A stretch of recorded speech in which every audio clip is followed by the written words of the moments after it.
আজকে আবার হট করে বেরিয়ে পড়লাম ঘুরতে ঘুরতে বলতে আজকে যাবো বাপের বাড়ি। তো আজকের ভিডিওটা ইসলামপুর বাইপাস থেকে চালু করেছি। তো হ্যালো এভরিওয়ান, কেমন আছো সবাই? আশা করি সকলে ভালো আছো, সুস্থ আছো, আর আমরাও ভালো আছি। তো আজকে যাব বাপের বাড়ি। তো আজকে আমাদের সাথে আছে আমার বড় ভাগ্নি। কিছুদিন আগে আমি বড় ভাগ্নিকে নিয়ে এসেছিলাম আমাদের এখানে রামনবমী উপলক্ষে। তো ভাগ্নিকে নিয়েই যাচ্ছি।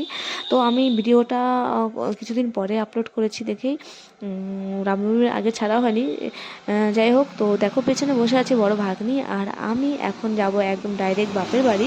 তো সামনে পুচকা একটা ব্যাগের মধ্যে বসে আছে, পুরো ব্যাগের মতো করে, দেখলে তোমরা হাসবে। তো দেখো এই ব্যাগটা ধরে সুন্দর করে বসে আছে, যেহেতু পিছনে জায়গা হচ্ছে না তার জন্য বসে আছে। তো এই বলতে বলতে আমরা চলে আসছি বাপের বাড়িতে। তো দেখো এখানে মা, বড় ভাগ্নি আর আছে পুচকা।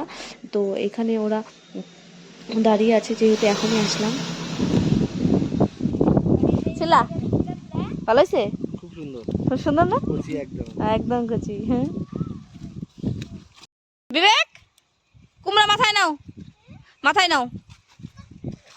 ওরে বাবা রে বাবা, সিরায় পড়ে গেল রে। বড়মশাইকে দিয়ে কুমড়ো তোলার পর আমি চলে গেছি একটা প্লাস্টিক নিয়ে টমেটো তুলতে। তো তোমরা ভাবছো যে এখানে টমেটো কোথায় পাবে, কারণ এই গাছগুলোর মাঝে মাঝে আছে টমেটো। গাছ লাগিয়েছিল আর টমেটোগুলো পেকে পুরো লাল হয়ে গেছে।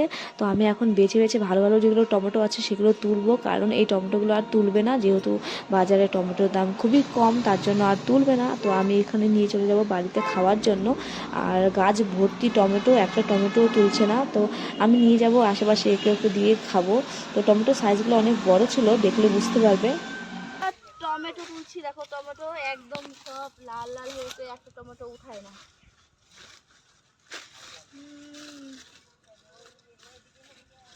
এই টমেটোটা নিয়ে যাচ্ছি ঋতুবদির জন্য।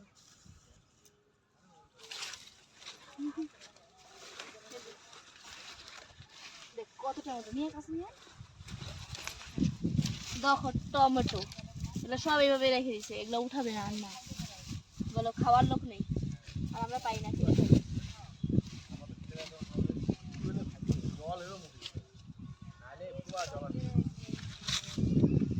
আমার টমেটো তোলা শেষ হয়ে গেছে, এবার আমি ছিঁড়বো কুমড়ো। যেহেতু বড়মশাইকে দিয়ে একটা কুমড়ো ছিঁড়িয়েছি, এখন আমি একটা কুমড়ো ছিঁড়বো। তো আমি দেখছিলাম কোন কুমড়োটা বেশি বড়, সেই কুমড়োটাই ছিঁড়বো। তো আমি ঘুরে ঘুরে দেখছিলাম ওই সাইডটা দিয়ে অনেক কয়টা কুমড়ো ছিল বড় বড়, তার মধ্যে যেটা একটু পাকা সেটাই নেব। তো এখানে অনেক মানে এই গাছের পাতার তলে তলে অনেক কুমড়ো ধরেছে, সে দেখা যাচ্ছে না। তো এখান থেকে আমি একটা কুমড়ো ছিঁড়ে নেব, রান্না করে খাবো। তো কুমড়োর সাইজগুলো দেখলেও বুঝতে পারবে কত বড় বড় কুমড়ো। তো ভাবছি এটা ছিঁড়বো। তো মাকে বলছি, মা এই কুমড়োটা ছিঁড়বো, বলে কি ছেড়ো, না হলে পাশে আছে ওটা দেখতে পারো। তো এটা রেখে আমি ওটা ছিঁড়তে যাচ্ছি। তো এটা দেখলাম এটা থেকে অনেক বড়। তো আমরা লোক বেশি না, কম লোক আছে, তার জন্য এটা ছিঁড়বো না। এটা ভাবলাম এটা থাক, এটা যখন পেকে যাবে তখন ঘরে রেখে দেওয়া যাবে। তার জন্য মার সাথে একটু ডিসকাস করে নিচ্ছিলাম, মা এটা ছিঁড়বো না ওটা ছিঁড়বো। তো এটাকে আবার সেভাবে রেখে দিলাম, রেখে দিয়ে আমি হলো ওটাই ছিঁড়ে নিয়ে যাব। তো ভাবনা চিন্তা সব কিছু করা হয়ে গেছে। তো ভাবলাম এটা আর ছিঁড়বই না। তো আশেপাশে আরও দেখছি যে এর থেকে একটু ছোট আছে নাকি। তো মা বলছে তাহলে ওইটাই এক সাইডে আছে, ওটাই ছেড়ে নাও। তো এখন আমি যাচ্ছি ওটা ছেড়তে, এটাই ছেড়ে নেব। তো ওই সাইডে যে জমিগুলো দেখছি ওগুলো সম্পূর্ণ আমাদেরই জমি, এর মধ্যে শাক লাগিয়েছে, আর ওই সাইডে শশা অনেক কিছু আছে।